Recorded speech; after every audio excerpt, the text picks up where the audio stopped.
Os seus 3 filhos. Mas minha gente, você não tem juízo não. Vai, tô gravando pra eles verem. Mas minha gente, você não tem um pingo de juízo. Você acendeu a luz, tá? Eu já fico sem palavras para responder, sabia? Isso é um presente que me deixa constrangida, porque eu fico sem ter o que fazer não, é. Ai, me deixa besta. Oxi. Mas menina, eu não posso nem abrir isso aqui, porque já tá aberto. Ah, meu Deus, vocês são demais da conta, viu? Vocês são lasca mesmo, viu? Como é que a gente abre isso aqui? Abre aí essa fita crepe aí. Vamos botar no chão, pega ali do lado de lá. Hã? Pega aí.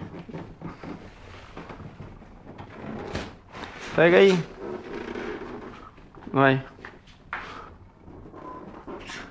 E quem está? A gente vê, né? Eu ligo, a gente bota ali no móvel ali. Hã? A gente bota no móvel.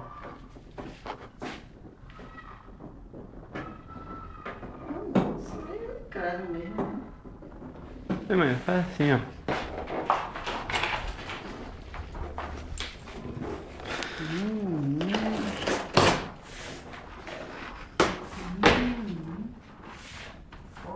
Essa vai ficar agora alugar filme aqui para o povo vir assistir. Oxente.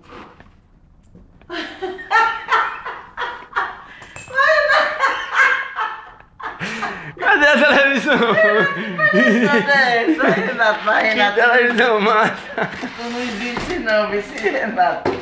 Mostra a televisão aí, Olha fala. a televisão.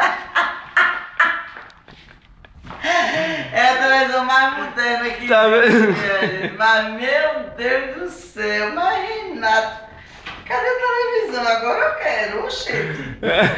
Mas menino, tu arrumou esse parafusador de vaca? Cadê a surpresa agora? Tem nada.